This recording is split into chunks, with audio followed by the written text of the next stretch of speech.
اس سلسلے میں بڑی تفصیلی تحقیق جو ہے ہمارے استاذ علامہ مفتی نظام الدین رضوی دامت ظلہ کی کتاب ہے وہ کہ فقہ حنفی میں حالات زمانہ کی رعایت ہے. یہ کیوں ہوئی؟ یہ کتاب کیوں آئی؟ یہ کتاب آئی اور اس سے کافی فائدہ ہوا، لوگوں کو سمجھ میں آیا کہ واقعی فقہ حنفی میں احوال زمانہ کی رعایت ہے، جمود نہیں ہے. یہ بہت جامد اور سوکھے دماغ کے لوگ ہوتے ہیں جو سمجھتے ہیں کہ بالکل کوئی تبدیلی نہیں ہو سکتی. چنانچہ مفتی صاحب نے تقریباً 70 سے زائد ایسی مثالیں انہوں نے پیش کی جن مسائل میں اختلاف ہوا ہے متقدمین سے. یہ صرف مثالیں پیش کی ہیں، اور یہ مثالیں کہاں سے پیش کی ہیں؟ صرف فتاوی رضویہ سے.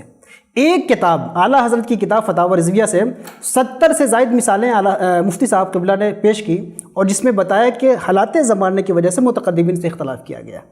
پھر خود اعلیٰ حضرت کے بعد اعلیٰ حضرت کے ماننے والے علماء اور وہ علماء جو کہتے ہیں کہ اعلیٰ حضرت کی بات حرف آخر ہے، یہ پتہ نہیں کہاں سے یہ مقولہ لے کے آتے ہیں کہ اعلیٰ حضرت کی بات حرف آخر ہے. قرآن کی بات حرف آخر، یہ بات تو سمجھ میں آتی ہے. رسول اللہ صاحب وہی ہیں، ان کی بات حرف آخر، یہ بات تو سمجھ میں آتی ہے.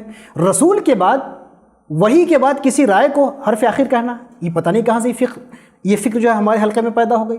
اور جس حلقے میں یہ فکر رائج ہو جائے کہ حرف آخر ہے، فتاوی رضویہ کی ہر بات حرف آخر ہے، اس میں اگر میں کہوں کہ تقلید میں جمود نہیں ہونا چاہیے تو واقعی وہ لوگ ناراض ہوں گے. ان کی ناراضگی بالکل معقول ہے کیونکہ یہ جامد مقلدین ہیں.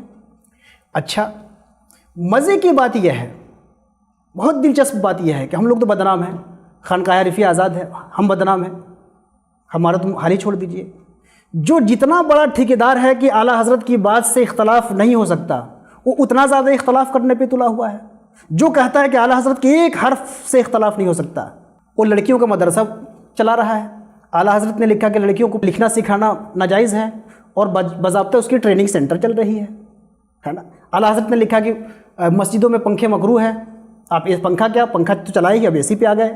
اعلیٰ حضرت نے لکھا کہ ٹرین پہ نماز نہیں ہوتی ہے، آپ ٹرین پہ نماز بھی پڑھ رہے ہیں. تو جو جتنا بڑا ٹھیکیدار ہے وہ اتنا بڑا اعلیٰ حضرت سے بھی اختلاف کر رہا ہے.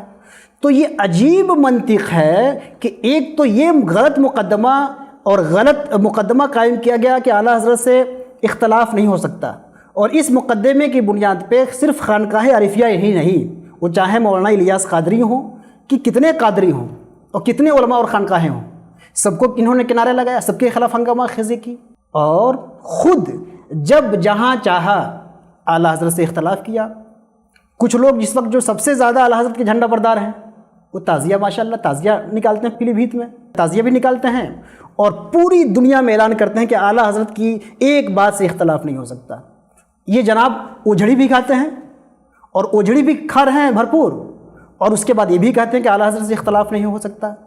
یعنی نتیجہ گفتگو یہ ہے کہ اعلیٰ حضرت کے ماننے والوں میں ایک بدماشی، بعض ماننے والوں میں، سب ماننے والوں میں نہیں، بعض ماننے والوں میں ایک بدماشی یہ پیدا ہو گئی کہ خود جہاں چاہے جو تحقیق کے نام پہ تحقیق کر کے جو رائے قائم کر لے، لیکن اس کی رائے سے اگر آپ نے اختلاف کیا تو فوراً یہ نہیں کہے گا کہ آپ نے ہم مجھ سے اختلاف کیا، کیونکہ اس کی کوئی اوقات ہی نہیں، اس کو جانتا کون ہے. تو وہ یہ نہیں کہے گا کہ مفتی صاحب مجھ سے کیوں اختلاف آپ نے کیا، وہ کہے گا کہ اعلیٰ حضرت سے اختلاف کر رہے ہیں، آپ نے اعلیٰ حضرت سے اختلاف کیا، اور اعلیٰ حضرت سے ایک حرف اختلاف نہیں ہو سکتا، جبکہ خود 50 اختلاف کر کے بیٹھا ہوا ہے. کیوں بار بار وضاحت کرنے کی ضرورت پڑتی ہے کہ اعلیٰ حضرت سے اختلاف رائے ہو سکتا ہے؟ آپ وضاحت بھی کرتے ہیں، اپنی جب بات آتی ہے، اپنا گلا جو پھنستا ہے تو وضاحت کی بات آتی ہے.